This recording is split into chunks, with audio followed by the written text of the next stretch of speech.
Hi, everyone. Welcome to week 3 of the Esports Professionals Network weekly panel.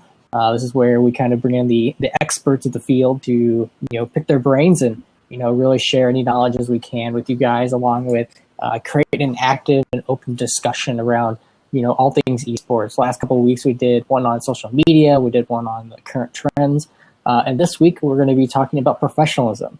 That can range anywhere from what professionalism means in esports to developing how you can actually become professional or have that professional image and mindset, and going on into just changing your day-to-day routines to be more aligned with what you should be doing. With the orientation of my Esports Professionals Network which is that professional networking group to connect people one-on-one with other professionals in the industry. It's great. It's very important to have the mindset and the skills to be able to kind of move forward in that professional side.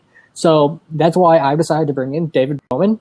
He kind of opened up a few lights for me a couple weeks ago whenever I was on his show, which is I'll let him get into that as well. But I always like to give in a little bit of description on why I bring on people into the panel, just because I think it adds value to why I feel that this person knows what the hell they're talking about.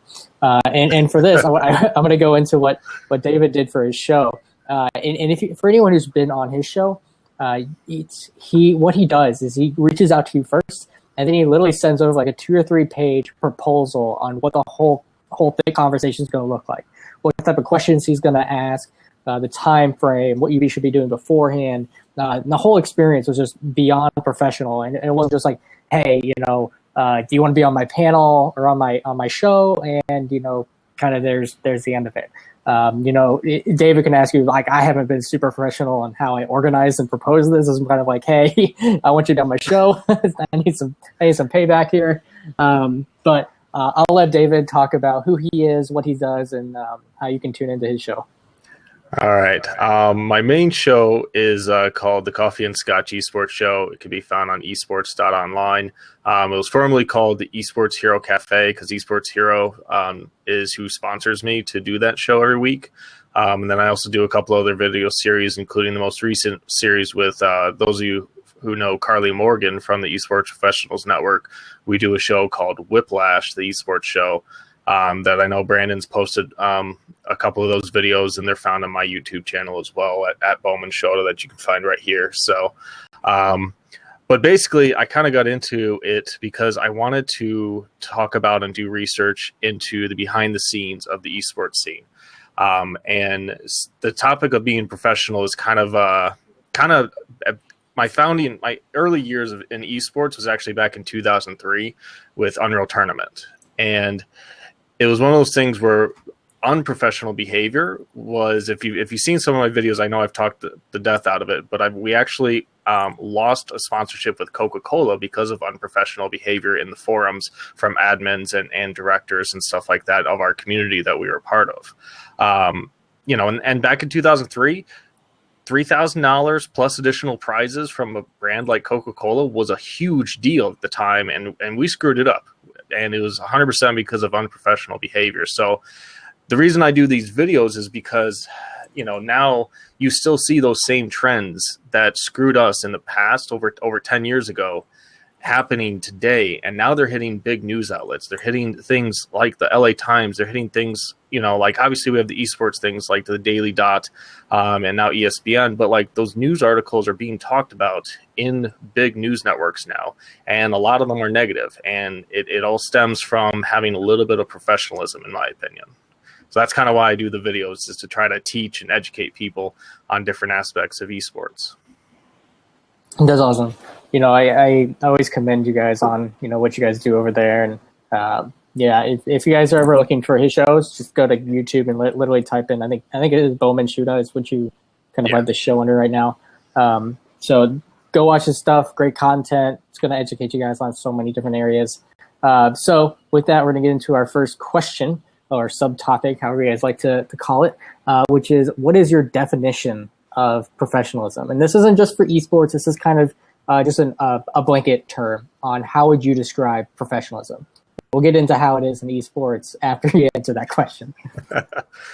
Um, well, my idea of professionalism is something of how basically you carry yourself on a day-to-day basis, not just when you're in that professional scene or you're at the workplace, but how you carry yourself in your day-to-day life. Like, do you get up and shower every morning, even if you don't have to go anywhere? Being professional has to be habitual, essentially. So, and one thing I learned, like, I'm an Eagle Scout, so like I got a leadership and being mature and all that stuff ingrained from like day one. So kind of somewhat my definition of being professional is every action that you take that's going to be in the public eye, that's going to matter to someone. Take a minute and make sure you are doing it correctly and make sure you got all your ducks in a row. There's a reason I send out those proposals, and it's actually more for me than it is for my guests. It's just kind of like a courtesy I do for the guests, but it's make sure that I have all my ducks in a row, so that way there's no surprises, there's nothing out of left field that happens when I do these productions, because I want them to be on point, and I want my guests to feel comfortable to talk about the things that they're experts in. Like when I had you on the episode, on the show, it's something that almost take pride in your work, and you see that too much times nowadays, as I mentioned earlier, in esports, and it's frustrating to see that people just, the whole foot and mouth syndrome is terrible. I think is the biggest reason why we have a lot of things. And I'm rambling a little bit. I'm sorry. That's quite all right. Yeah, no, I think you're exactly right. There's kind of a habit to being a professional, and I think it's when you look at some of the more professional people in the industry, you kind of see that exactly. You see how they kind of have guidelines for themselves. That's the kind of the best way I like looking at it. It's like you have guidelines and you have rules for yourself that, when you look at things from the perspective of other people, you want to make sure that when they look at you, they know they can trust you. Because I believe professionalism has a lot to do with trust.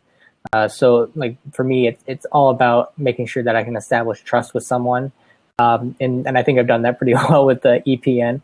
It's very difficult to say, it's very hard to get 550 different people to come into a group, and the fact that they kind of all trust each other to, not break kind of other members' kind of, rules or thoughts. And really, I've actually only seen like one conversation that's gotten extremely heated.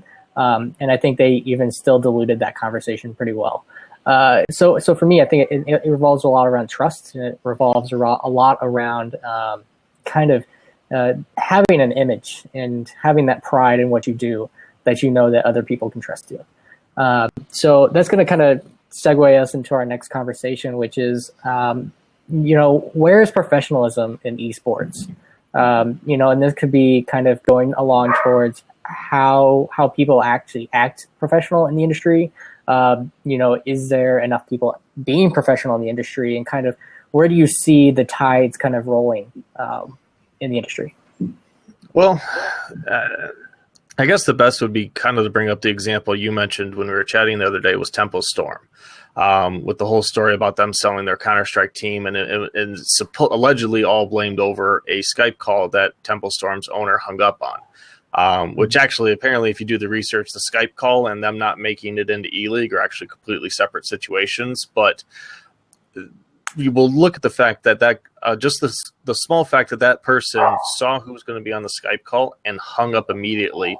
And you're the owner of a company. Like, you need to at least give that other person, even if you hate them, a little bit of common courtesy. And like in that situation, I would have went out to them and basically said, hey, I don't like working with you two individuals, but I want to work with your company. So is there any way we can reschedule this with different individuals within your company? Like, you don't have to actually work with them if you don't want to, but you still have to give them the courtesy, not just being almost a little childish and just hanging up the phone and being done with it. Because those types of behaviors, those types of problems are still prevalent in the esports scene today. It almost shocked me on how many, you mentioned the proposals I sent out for my shows. It shocked me how many times I get the response, holy crap, you sent out a proposal? Like, I know you did it. I know Tyler did it. I know, like, half of my guests were like, wow, and to me in my day job, because I work for FedEx Ground and I'm a manager there, these types of daily communications are standard. Like, it's one of those things where it's expected to do those things, and it's looked down upon if you don't extend that common courtesy. Even if you don't like the person, even if you don't want to work with them, you still have to extend that common courtesy to those people on a daily basis. And just look at the news articles recently, like the whole WESA terrible PR thing that I know the EPN discussed to high water and hell. But it's just, taking that minute to make sure you don't have that foot and mouth syndrome. And it's, I'm rambling. Can you tell I've been up since 3 a.m? So I've been there. I've done those days before. You're exactly right. And there's a single word that I really kind of like that you put in there, which is the word standard. There has to be kind of a place where more kind of teams, there's more organizations, players that are kind of looking at the standard of how things are done. When you look at kind of traditional sports, if there's kind of not a proposal or not a contract in place or kind of sent over, things just don't get done. There's a lot of talking that gets done beforehand, but when you look at, the situations that could happen, having those things in place are kind of the standard. The NFL is like, hey, you guys need to do this or else, bad things happen. Or the Players Association kind of steps in and says, hey, we need to be doing things. I really like that. And I think there's a lot of room for kind of how the industry works to have that standard to create it. There is a lot of areas, especially in the tier 1 side. We've seen more developments happening to bring things to be more professional, such as WISA. You have the esports player resource being developed by Bryce and Snoopy. There's a lot of things in development, and there's a lot of things trying to be done because they realize that there's lawsuits being handed out. There's a lot of PR, a lot of bad PR, and I think that's a topic on its own. But it's just part of the professional kind of image. I probably have said this about 2 or 3 different times on our panels here.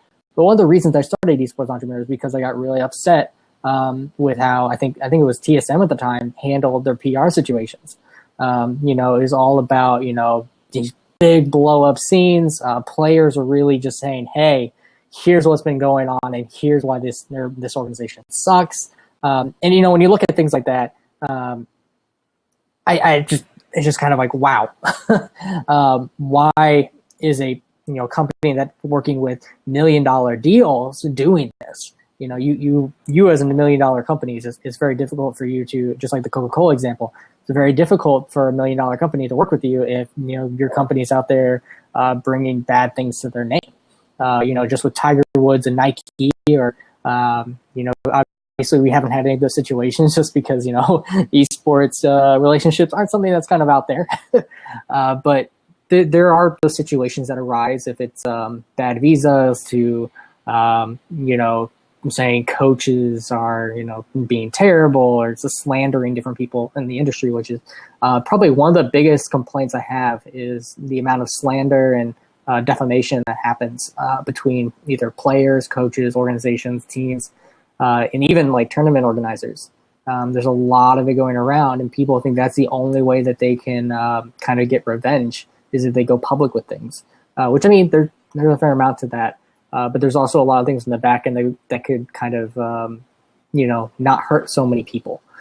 So I think with that, I'm going to lead it into our next question topic, which is actually I kind of answered that one. But how can someone that has no professional experience, as in they've never had a real career that's outside of like McDonald's or fast food, that's kind of jumping in right after the university, or have been working, a kind of a non-professional career, but jumping in, trying to make sure that they do handle things, but have never experienced it. Like, what do you think is kind of where people should really kind of focus on when trying to be professional and not having kind of any experience in it at all?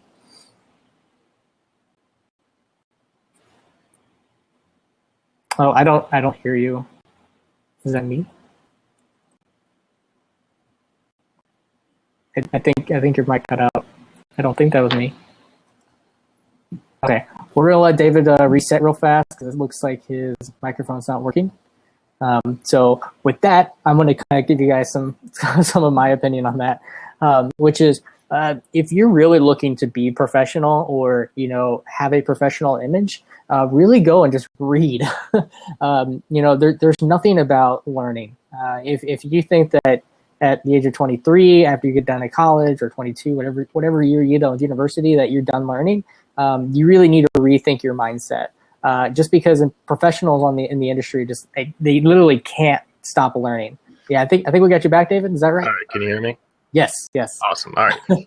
Well, I think you hit the head on the nail with your question, which how you phrased it, at least on the little notes we have here, is how you can be more professional with no professional experience. And I think your example of the NFL was great earlier, because the NFL has a rookie symposium that they do for these kids, essentially, or young adults that are going into an environment where the spotlight's going to be on them 24/7. Their Twitter accounts, their social medias, everything is going to be scrutinized immediately once they join this NFL. And so they actually teach people how to be more professional, how not to, make rape jokes on Twitter. We saw in the last NFL draft, someone actually lost their draft position because, lo and behold, they had a picture on Twitter of them smoking a bowl. It's one of those things where at this stage of the game in esports, especially with your bigger teams, your teams that have, $1 million deals and they have 6-figure players, they should hire some sort of person to come in to teach these things, to teach the basics of, PR, to teach the basics of public speaking, to teach the basics on written communication, all these things, or at the very least, have someone that they go to when they're about to make an angry tweet and be like, hey, I'm going to tweet this. Should I tweet it? Yes or no? And they just send them the copy of it real quick. And then the person responds, no. We're at the point where, the reason we lost the Coca-Cola sponsorship was because, I was 16 at the time. We were young, dumb idiots, essentially. We were playing a game for fun, and we're super stoked that we could give away prizes for our tournaments, But it is something that a lot of these players, they're, 17, 18, 19-year-olds who, haven't gone to college. They probably, got through high school, as best they could, but in reality, they're not 4.0 students probably. And they have probably no experience being out in the public eye, having to talk to people face to face, because they're used to talking to people online. And so it's one of those things where these teams need to take a little responsibility and hire someone to come out and run a 6-hour seminar or a 4-hour seminar on how to just be a little more professional and to set the expectations of the world that these kids are walking into.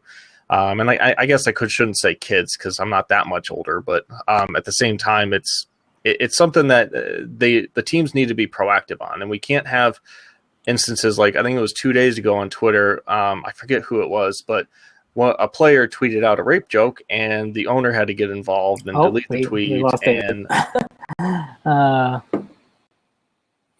I guess David, I don't know what is going on with my internet. This is annoying. That's quite all right. Go ahead. But anyway, the teams and the owners, they need to take responsibility, and even if it's something like the LCS needs to, they put together a seminar before every split where they send a person out to every team. They need to do something like that, I think. And that's how you take people who have no professional experience and teach them things, is you hire someone to come in and just run a seminar. No, I think you're absolutely right. And, I think if there's anyone watching this that is looking for an idea for a business, being that kind of third party that does that, I think that could be an opportunity to start something up if you know what the hell you're talking about. I think there's a lot of room for kind of starting a, almost a training session that, organizations can hire you for 2 or 3 days to go through, here are the things that you shouldn't do. Here are the things you can do. Here you can optimize your influence to kind of help our sponsors. And I think there's a lot of room for teaching players to do things. And I think you're just right with that, especially on the player side. I think there's a lot of areas that professionals that are kind of on the back end, like me and you, that aren't. Well, I think you're more on the kind of the front facing side of the show than I am. But there's also a lot to be said for those that are kind of influencers in the industry. If you have more than 2,000 or 3,000 followers, you have power within your own community. So with that in mind, it's very, very important you watch what you put on social media, that you watch what you kind of really put out there. But if you're really wanting to kind of, build a kind of a professional image around like your knowledge base, it's very important that you create content as well that kind of proves your expertise. Because more or less, if no one knows what the hell you do, there's no real kind of authority that you have. You can't build that trust if you don't kind of inform people. Yeah, you can, make calls with them, and that's going to build a good level of trust if you're facing, kind of one-on-one with a Skype call or sitting down for lunch. I'm a big fan of lunch and dinner type meetings. I think they're really cool, but just because if you get an opportunity to have lunch or dinner with someone, I think you should take it up, especially in the esports industry. You get to learn a lot more about them and really kind of make a better connection. Just because there isn't enough kind of one-on-one conversations with people anymore. So definitely something interesting there that I think we should always kind of consider. And I think we're going to move into our last question, just because I want to have some room for Q&A. Hopefully people ask some Q&A questions. But that's, I guess, actually kind of having a conversation about this as well. But how do professionals manage, being professional on social media, but also being themselves? Because there's a fine line there, because you see the disclaimers like, hey, all of my tweets represent me and not my organization or companies, blah, blah, blah, blah.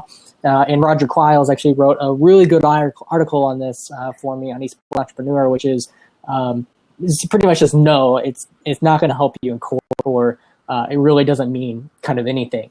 And they're absolutely right with that, because when you look at the disclaimers, at the end of the day, you're still representing the company in some form. So what's your take on that, David? Social media is an interesting beast in itself, especially someone's interaction with their community, with their fans. It's something that I have been doing research into, because until these last couple of years, I've kind of avoided social media like the plague. Like I didn't use my Twitter account really until maybe about 2 years ago.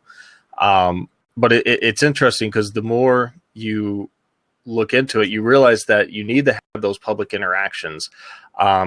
Like I hate direct messages on Twitter.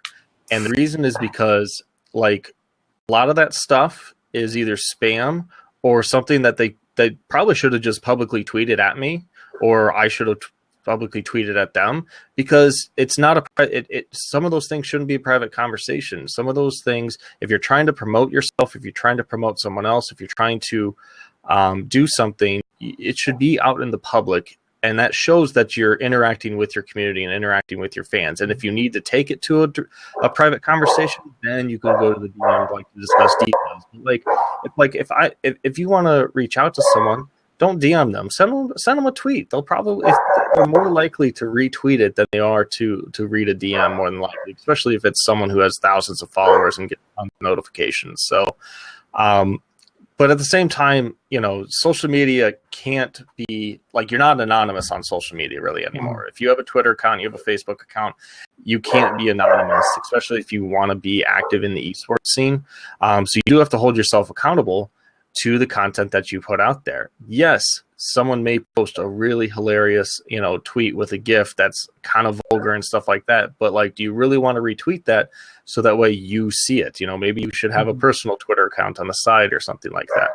I know Thorn is an example of, he's one of those people that you don't want to follow his example as far as how he runs his social media. But at the same time, like, he does other things really well that impact esports in a positive way. So it's like he's like the best of all the worst worlds.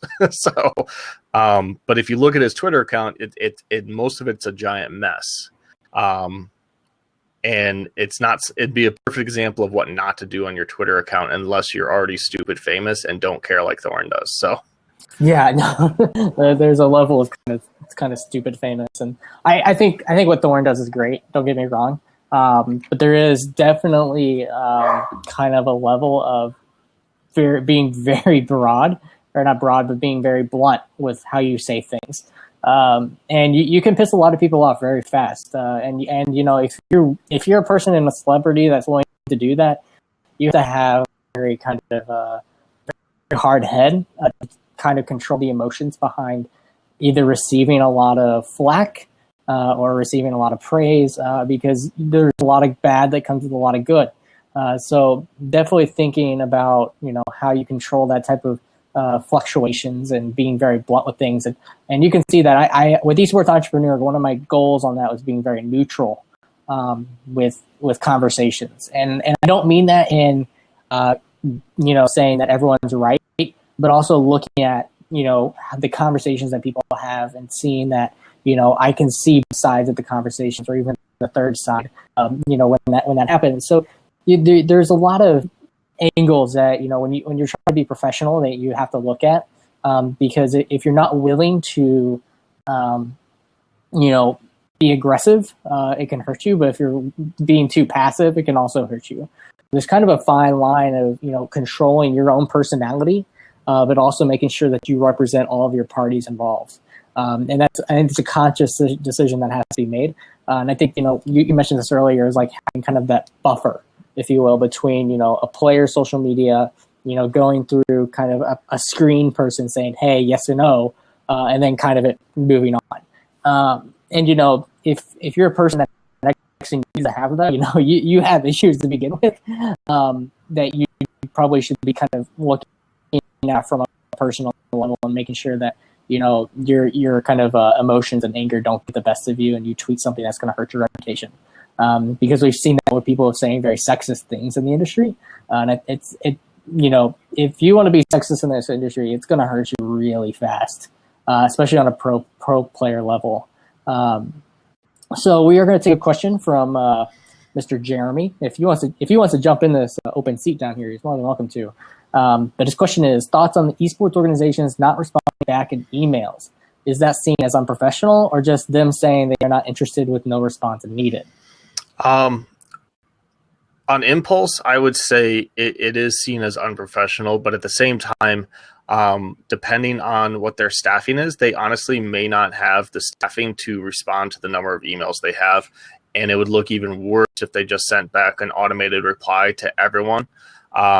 But at the same time, like, I do think it's important to go through those emails. You know, like, I've emailed Epic Games, you know, back when we ran our tournament community, and they responded within 48 hours, which I think is a good response time for a company that big. You know, it's one of those things where emails should be responded to, but at the same time, you have to give a lot of these esports organizations leeway as they're figuring out their internal structures as far as staffing and wise, because, you know, I mean, think of you made TSM as an example earlier, and Reginald, I mean, no offense to all the great things he's done, he definitely wasn't, you know, trained in any way in how to run a business. He just was ambitious enough and aggressive enough that he forced it to work, and now it's successful. But at the same time, you know, it could have been ran completely differently and a whole lot better in the beginning, but you can't fault him because the money wasn't there in the beginning. It was just, it was, esports is still, even to this day, a lot of it of just passionate individuals forcing things to work the best that they can. And it goes back to the original question of, you know, if we have to be more professional, we have to almost look to other industries. How do they handle, you know, receiving emails? Do they hire an admin at $12 an hour to sit there and reply to emails and forward emails and you know, flag the ones that seem actually important or not important and stuff like that? And that's a choice that the company has to make in order to allocate that money, in order to, if it's worth them hiring on that staff member, or is the CEO, or is the owner, is the coach, or are they going to split the duties between multiple people where they just do a round robin? Hey, on Tuesday, it's your job to answer all the emails. You know, it's a tough question, but I'm of the opinion they should respond to emails, even if it's just a courtesy of saying, hey, thank you for your interest, but at this time, you know, we're not interested. I mean, even if they copy and paste that's better than an automated reply, I think. But at the same time, I bet you it's a staffing issue, honestly, right now for most of those organizations. No, I think you're definitely right with that. When we look at, my personal email, I guess my esports entrepreneur email, um, I neglect to respond to specific emails just because one, I don't know how to answer it at the time because I haven't made a decision on how I want to answer it. I do feel like I need to get better at that just because have been a few time sensitive things that I haven't taken care of. But with me, there's sometimes just it's a difficult way to answer questions because a lot of times people are looking for an answer, and they don't want to be misguided or kind of led along a path. They want to be told yes or no. If you talk to salespeople who do emails, they just want a yes or no answer. If you're interested in buying, they don't want to hear all this bull honky about, oh, I'm still looking at different options, I'm still looking at this and that. They just want to like, are you interested or not? Because they're not going to. For them, it's a time thing. Or obviously, it's not a great example to put into this, but it is. It comes down to a time thing, and I personally wish could be better at responding to emails, but unfortunately, there's only so much time in the day, and I'm sure Reginald does feel the same way at times. But I think hopefully that answers Jeremy's questions as we can move on to what Game Without Pain has to ask. I do know he's an EPN member. He just recently joined this past week or two, I believe. So welcome to the group. I guess I should say hi to Jeremy. He was one of our panelists last week. But Game Without Pain asks, how do we find employees at companies? An example would be, I would like to talk to Logitech about sponsoring my pro team, yet no contacts are listed on the website, only a sales at logitech.com. I'm assuming that's what blah.com would, which you never get a response from. Two things. One, it's one of those things is like how I do with my proposals for my videos. If you're going to be sending an email to one of those generic sales email addresses, essentially, you have to almost tailor your email to stand out a little bit in a professional manner. Like change the font size, nothing like crazy or all caps or purple or anything like that. And adding like a professional image or even having your tag on your email address, go out and spend $10 and get your own domain. So that way you can have a professional tag and it's not just at Gmail. It's not just at Yahoo. It's something that's a little more professional. Can you guys hear me still? I lost Brandon. I don't know if I...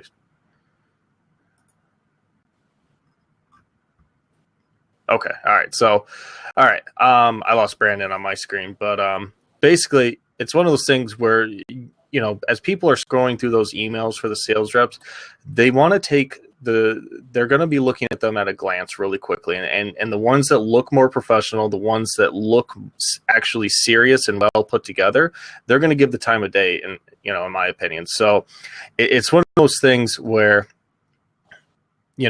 take, like the whole talk we've been talking about, take 5 minutes and think, does this look professional? Is this coming off professional? Is this coming off well put together? Or is it just a random person going, hey, I want to be sponsored by you. And they send off a message and that's all they see in the sales rep. And they're like, delete. So, take the time to put together a well put together email, and tailor it the best you can. It is my opinion, because, when you do those things, the company you're emailing was going to take you just as seriously as how serious you take your communications. So communications is huge in my opinion, as far as how you handle yourself, because I have employees that I work with on a daily basis that I can promise you on a daily basis, they're going to make at least 5 to 10 mistakes a day.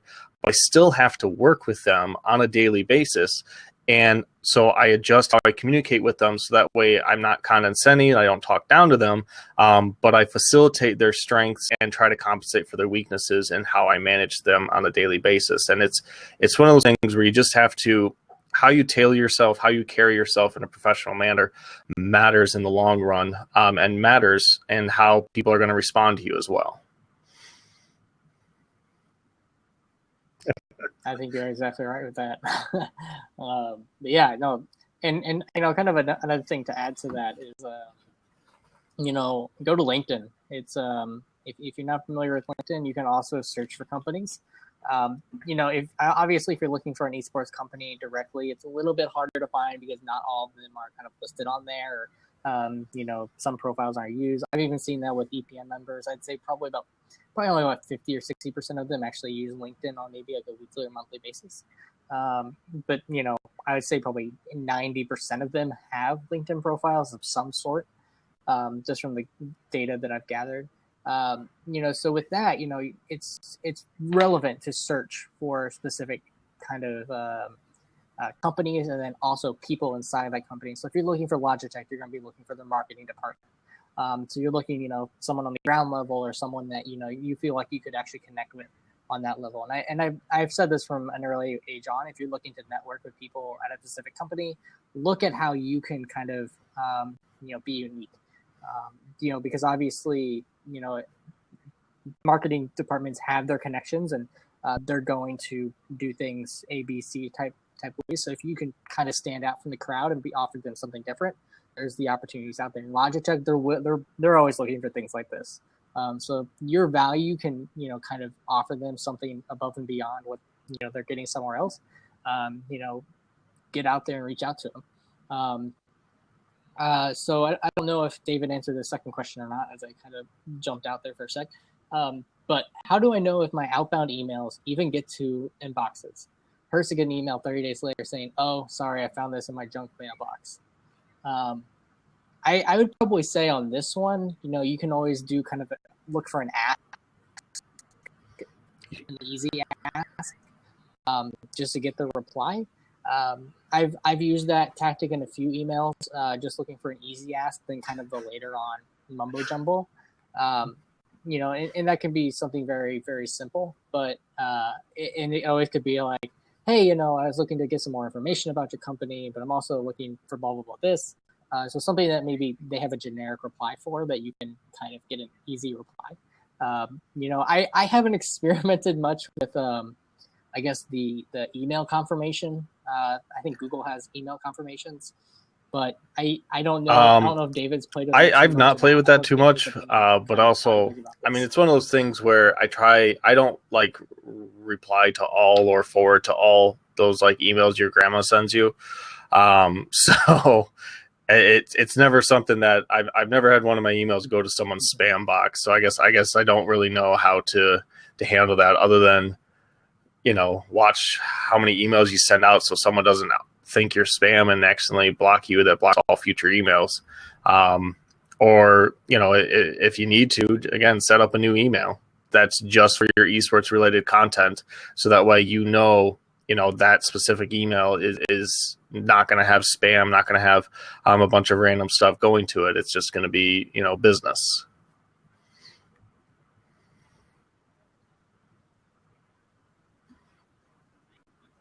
No, I think you're right with that. There's definitely things that email things look for, and obviously each company has a different settings for their inboxes.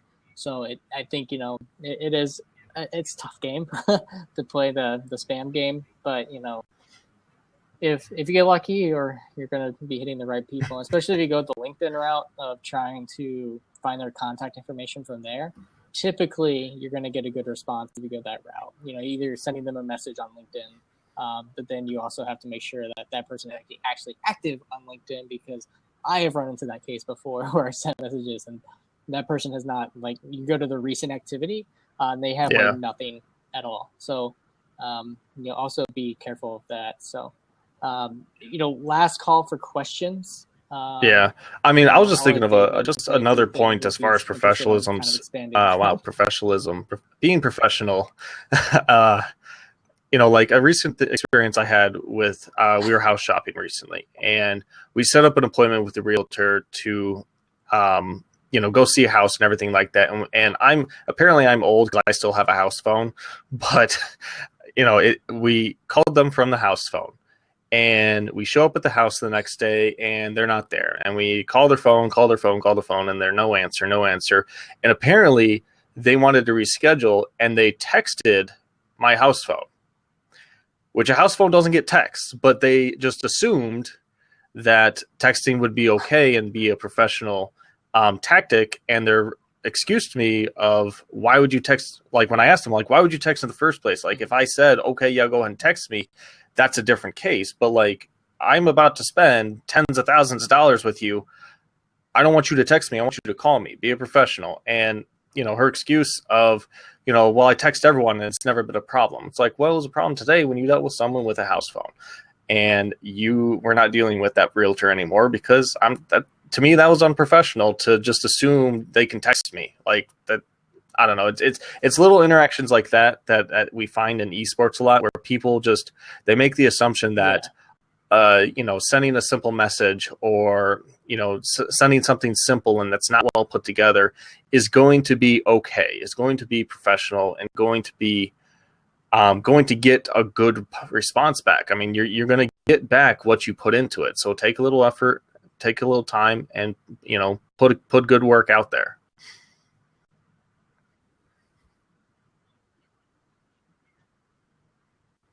No, I totally agree with you. And I think we're going to wrap up the show here. So David, if you have any final thoughts, if that was your final thoughts, that's awesome. But if you have any other thoughts on professionalism, what's kind of your last foot and mouth syndrome is basically my last word of thought, because when you're having a long week and you're trying to send out a message saying that this week really kicked my ass, but you actually type an L instead of a K and it's this week licked my ass. Taking the 5 minutes to proofread what you are writing will go a long way. So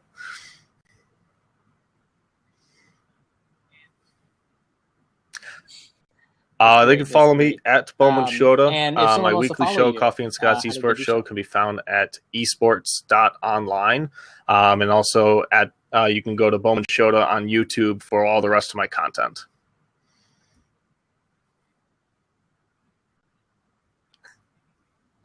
Awesome. Well, thank you, David. My final piece of advice to people: if you do send DMs on Twitter, end it with a cheers, your name. I hate when people send me DMs and I have no idea who I'm talking to. So if you're doing the whole direct message game, make sure you're including your name at the end of the conversation, even if it's coming from your personal Twitter account. I still want to. You're breaking up a lot, Brandon, on my end at least. I don't know how it is for everyone else.